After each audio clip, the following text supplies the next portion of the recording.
जय गुरुदेव। मथुरा, जुलाई 2002। बाबा जय गुरुदेव जी महाराज ने सत्संग सुनाते हुए कहा कि हम अपना घाट तो जानते नहीं हैं कि सूरत का घाट कौन सा है। इंद्रियों के घाट पर बैठे हुए हैं, इसी को अपना समझते हैं, पर यह घाट पराया घाट है। निज घाट यानी सूरत के घाट पर बैठेंगे तब आत्मा जागेगी, वहां से गगन में चढ़ेगी और अपनी आंखों से आरती करेगी। जब हर मंडलों को पार करते हुए सब खोलों को उनके मंडलों में छोड़ते हुए सूरत आजाद हो जाती है, तब उसको सुहाग मिलता है।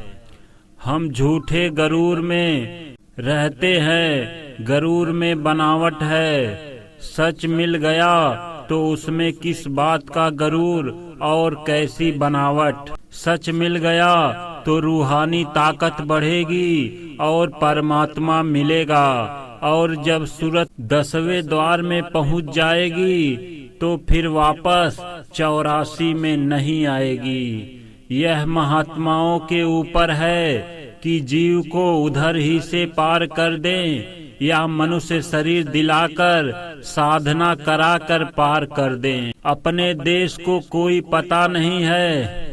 जब से हम यहाँ आए यहीं रह गए, भूल भरम में भटक रहे हैं। अब न तो अपने घर जाने की कोई तैयारी करते हैं और न ही कोई इच्छा है। इसलिए अपने घर का पता ठिकाना भी हम किसी से नहीं पूछते। आपकी भूल यही है कि जहाँ कोई अपना नहीं है वहाँ तो आप कहते हो कि सब मेरे हैं, लेकिन जो सच में तुम्हारे हैं, तुम्हारा सच्चा पिता है, उसको जानने की तुम्हारी इच्छा ही नहीं होती। इसलिए कोई कोई अपने घर पहुंच पाता है। एक फकीर थे, वो बादशाह के दरबार में जाया करते थे। गरीब गुरबों को नौकरी दिलवा देते थे, जो केवल कपड़े पहनकर महात्मा बन गए थे। उन लोगों को मन ही मन जलन हुई। उन लोगों ने सबको कहना शुरू किया कि ये फकीर वकीर नहीं है, ये तो केवल अपनी मान बढ़ाई के लिए बादशाह के पास जाते हैं और अपनी भलाई का दिखावा करते हैं। लोगों ने आकर फकीर साहब से कहा कि ये साधु लोग आपके लिए ऐसी ऐसी बातें कहते हैं।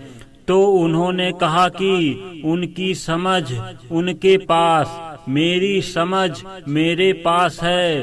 अकल खुदा ने तुमको भी दी है और तुम खुद गौर करो। इसी तरह से एक फकीर दर्जी के यहाँ कपड़े सिलाते थे।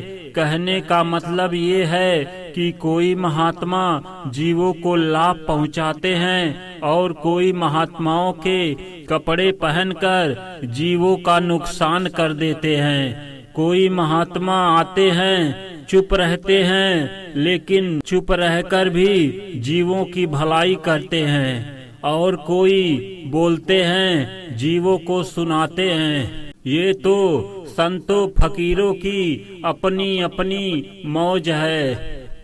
ये छोटे छोटे महात्माओं फकीरों के किस्से आपको सुनाए जाते हैं, इसमें बड़ा भेद है। वैसे तो हमारा प्रेम और विचार सबके लिए एक है कि किसी तरह से तुम्हारी सूरत जाग जाए और अपना काम करे, पर तुम्हारे विचार, तुम्हारे कर्म एक समान नहीं हैं, इसलिए तुम भेद समझते हो। अगर तुम्हारा विचार समान हो जाए तो कोई भेद नहीं रहे। महात्मा तो सबके होते हैं। हमारे स्वामी जी महाराज कहा करते थे कि सत्संग में हर प्रकार के जीव आते हैं। सबकी भलाई के लिए वो जीवों को बांट देते हैं ताकि सबकी भलाई हो जाए। लेकिन आप लोग अपने गंदे विचारों के कारण उल्टी सीधी बातें करते हो।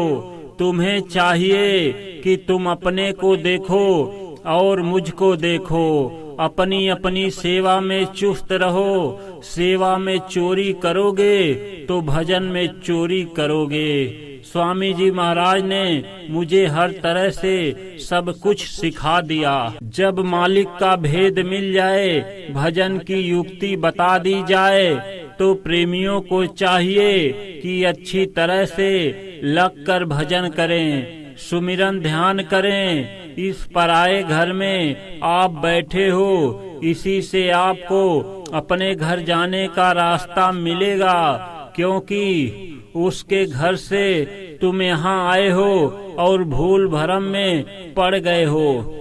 जब वापस वहाँ जाओगे तभी भूल भरम खत्म होगा। इसलिए लगन के साथ भजन कर लो। जहाँ जहाँ जिस जिस स्थान पर तुम भूले हो, जब तुम उस स्थान पर पहुँचोगे तभी तुम्हारी भूल मिटेगी। जब भेद मिल जाए तो उसकी कमाई करके सामने ले जाओ। संसारी ज्ञान नाशवान है, परमार्थी ज्ञान अस्थाई है। भजन करना है तो पेट को थोड़ा खाली रखो। पेट भरा रहेगा तो मन गुनावन करता रहेगा।